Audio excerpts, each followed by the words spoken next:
What up, bye babes? This time I'm going to be answering a question from my curious cat. Thank you guys so much for putting more questions in there. Please, the link is right down below. I need more questions about bisexuality. Okay. So this one is a little long, so I'm just going to read it just to make sure I don't paraphrase. I came out almost 2 years ago at age 51. I long to find my tribe. Since finding other bisexual men is likely to finding a dragon in your driveway, I ended up joining a local social gay men's group in my metro area. I have been welcomed and accepted with open arms and have made many friends in the group. That being said, I feel like because I have had different life experiences growing up as a bisexual male and coming to terms with it, I still feel like I don't fit in. It's not that I'm not gay enough, but that is a small amount of it. It's like the gay culture is still so foreign to how I feel inside. No one in the circles I run with has ever made me feel this way by what they have said or done. It's just something that I have brought onto myself. The constant overt sexuality and treating each other like women, along with the whole drag thing, just isn't me. Understand there may be still some internalized phobias there, combined with being raised in a phallocentric society. Are these feelings ever going to go away? So first of all, I want to thank this anonymous person for asking me this question, which is very specific, and there are a lot of moving pieces here. The first one that I wanted to address is when you are first coming out and when you are finally allowing yourself to acknowledge your attraction to more than one gender. That is a very scary process, and it is filled with uncomfortable moments and uncomfortable years at times too. I always remember having crushes on multiple genders. I didn't start using the word until I was like about 10. That was the first time I said the word, and then I kind of would go back and forth like, maybe I'm not really bi, maybe I'm gay, like everybody's saying that I'm gay, so I must be gay. And then if I was like with a girl, I would be like, oh, I'm straight. So it was kind of always like that back and forth, though I knew how I felt inside. So the process of me actually becoming more comfortable with my sexuality didn't really begin in a really direct, overt way until I was like 22. So I started going to therapy, I started going to bi support groups and being around other people like me. And that gave me like a lot of confidence and just like self-assurance, like, oh, like I'm not the only one. But even still, it was still very uncomfortable at certain moments. Now, another part of this is being exposed to queer culture or gay culture for the first time. Maybe you were the only out queer person or just the only queer person in your environment. It is a dramatic difference. It tries to be very sex positive. It tries to center sex and sexuality, and a lot of that is very jarring. It can be very intense. I remember my first time in like a gay club. I think they were like go-go boys, which are the equivalent of like strippers essentially. Just like chilling, just like positioned in certain places, maybe at the front of the club, in between, walking around. You could like get private dances. This wasn't a strip club, it was just like a dance club. And like that's very common in gay bars. Like it's very common to see porn on the TV at bars or at clubs. So it is a lot to get used to, and especially if you still are working through a lot of your phobias, a lot of that stuff is going to come up every time in those spaces, because a lot of times when you talk about like nightlife, when you talk about clubs and bars, a lot of that stuff is about sort of like exploring sexuality and trying to take some stigma away from it, that like, yeah, we're all human beings, we all have a sex drive, and that's okay, and it's okay that we like men, that's okay. And it's like confronting that head on in a very direct way. And there's a lot of critique there, because in a lot of ways that's like a bit one-dimensional to reduce sexuality and like your interest in men to just body parts and just sex. Sex can be really liberatory, and it can be a really beautiful, fun thing, pleasurable thing.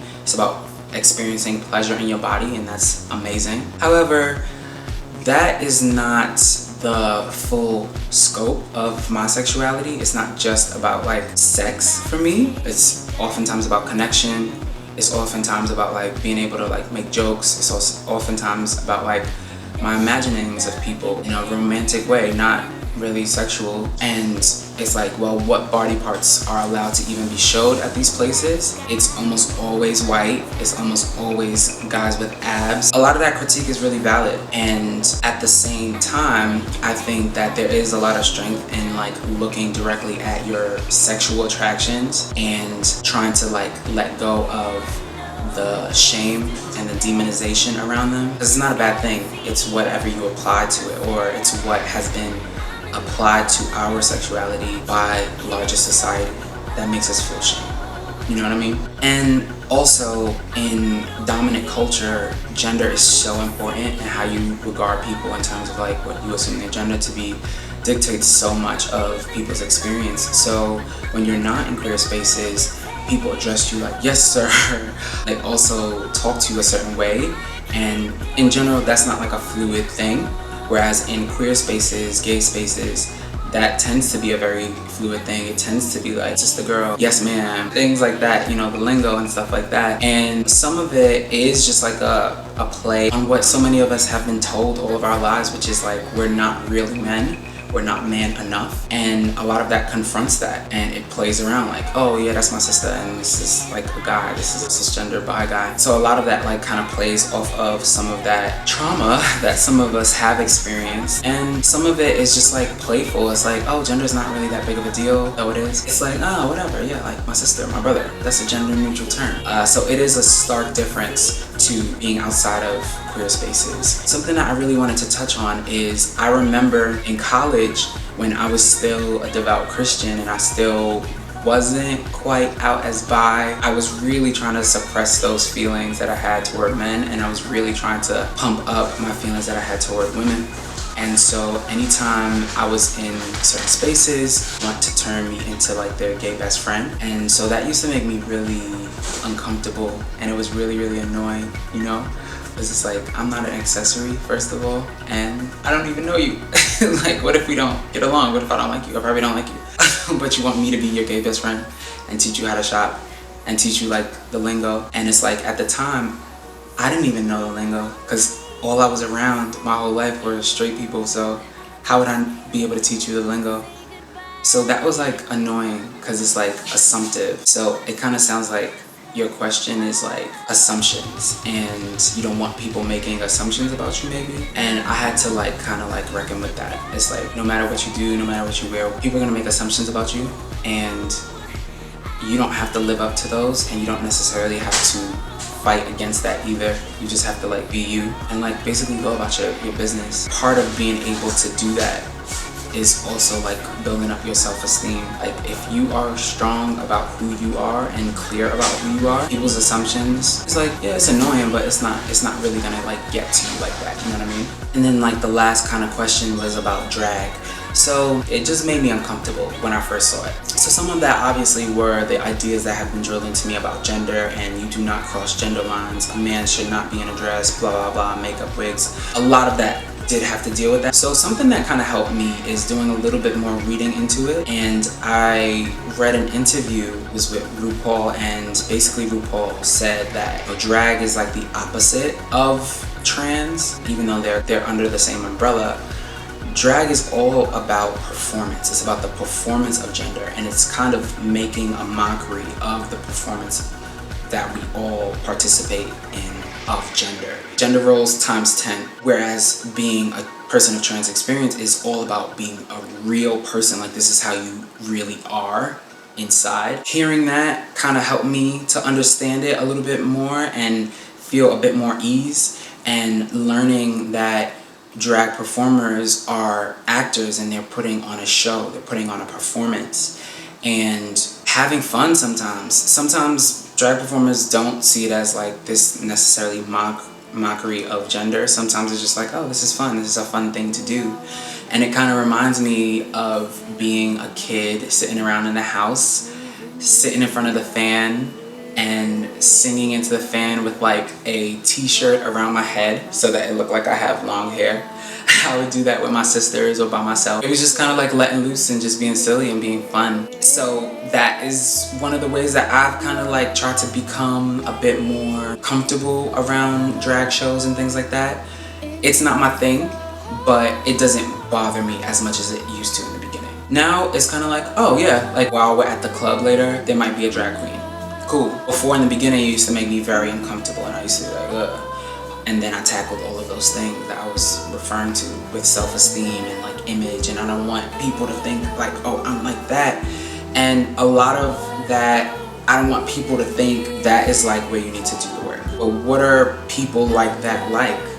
What are feminine gay men like? Oh, they all do this, they all do that. And it's like, well, what's so bad about that? They're just living their lives. They're doing what they want to do, having fun or being silly or whatever. We all should be allowed that agency to just do whatever we want and just be silly and not be that big of a deal. You're wondering whether like some of these feelings will go away. And to be honest, in many gay spaces, I personally do feel uncomfortable, but not because I don't want anybody to think I'm like them. I don't think that gay men who are really feminine or drag queens or whatever, I don't think there's anything wrong with that. So I've done that work, right? I do sometimes feel very uncomfortable with walking into a club and there being porn everywhere. For me, it just kind of creates this like very sort of like sex-driven atmosphere. So that makes me uncomfortable, and I kind of know what bars to kind of stay away from and know what spaces to stay away from that are going to feature porn. Being around go-go boys, aka strippers, doesn't make me uncomfortable. I've done a lot of work to let go some of that demonization that is around sex workers, so it's not really a big deal to me. And sometimes there are go-go boys that I want to get like a private dance from, so I'll go and pay them, and that's their job, and they make money, and I'm happy, and everything's great. But I do feel uncomfortable in gay spaces oftentimes because sometimes there's a lot of biphobia. Sometimes the conversation, if it goes in a certain direction, there's going to be jokes made on bisexual men, and sometimes there's some groping happening. Sometimes people don't understand things like consent or boundaries. I do feel uncomfortable in some gay spaces, but I feel way less uncomfortable than I did 5 years ago or 10 years ago. So I hope this kind of helps to answer your questions. Now, I kind of gauge the room. So not every gay club, not every gay space is exactly the same.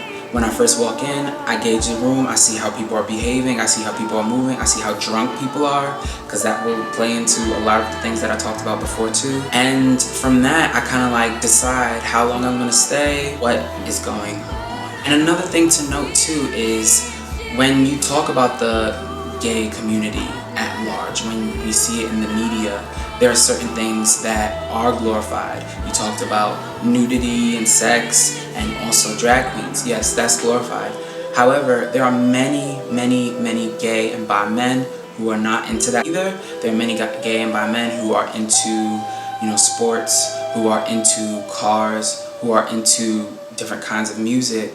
So it's really about like not seeing the whole community at face value and really trying to like add some nuance into certain things and see who you click with and who you connect with and find a community there instead of trying to attach yourself to this huge LGBT community. You have to like find people who you gel with in certain areas. So I hope this answers some of your questions. Please ask me more questions. I love this question because it was very meaty and there was a lot of layers to it. All right, bye babes.